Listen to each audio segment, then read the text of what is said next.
Bro, ini ada satu pertanyaan nih, bro. Ya, Zaman jahiliyah menghancurkan patung karena disembah. Sedangkan kalau zaman sekarang banyak patung karena seni. Lain dengan mereka yang punya keyakinan untuk agama mereka selain Islam gitu. Nah, untuk menjawab pertanyaan ini, gimana menurut Antum, bro? berarti ini konteksnya di zaman dulu itu dijadikan sebagai penyembahan dan di zaman sekarang itu dijadikan sebagai karya seni. Dan ya udah, jadi kita jawab secara analogi aja ya.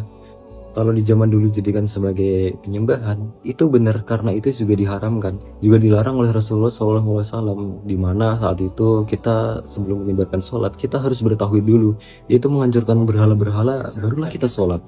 Dan di zaman sekarang, patung dijadikan sebagai area seni. Sedangkan di dalam hadis riwayat Aisyah sendiri yang pada intinya itu udah dijelasin bro.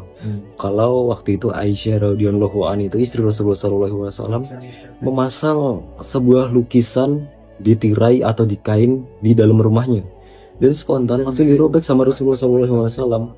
Dan kalau udah kayak gini berarti apa? Berarti lukisan itu haram apa enggak? Iya tentunya dilarang oleh Rasulullah SAW, meskipun kita sendiri tahu kalau di rumah Aisyah itu Aisyah pasti nggak menyembah lukisan itu dan nggak membuat lukisan itu sebagai bahan penyembahan kan?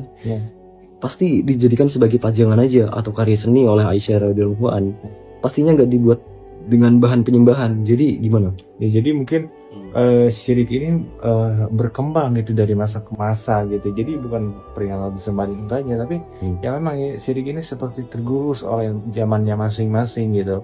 Yang mana konteks sekarang syirik udah berubah bentuk gitu, lain dengan masa Rasulullah gitu berubah bentuk. Di zaman Rasulullah kita gak menemukan syirik di produk-produk makanan. Mungkin di zaman Rasulullah syiriknya itu di patung-patung, sedangkan kita di zaman sekarang syirik itu ada di mana-mana, di produk makanan kita, di banner-banner, pas banyak di bangunan-bangunan kita banyak. Jadi konteksnya syirik ini udah menjerumus kemana-mana gitu. Menjerumus, ya, Udah secara menyebar. modern gitu. Jadi syirik di zaman sekarang itu udah beda banget, bukan cuma ada di berhala, di lukisan, tapi ada di produk-produk makanan juga, dan juga ada, ya Allah, banyak banget pokoknya. Dan ketika kita bisa menghindari segala bentuk syirik ini, insya Allah Allah Subhanahu wa Ta'ala juga akan mengkaruniai dan menepati janji-janjinya seperti pada surat Al-Baqarah ayat 35 sampai 38. Insya Allah. Iya, inna ansyanahuna insya'an faj'alahuna afkara uruban atrobani ashabil yamin.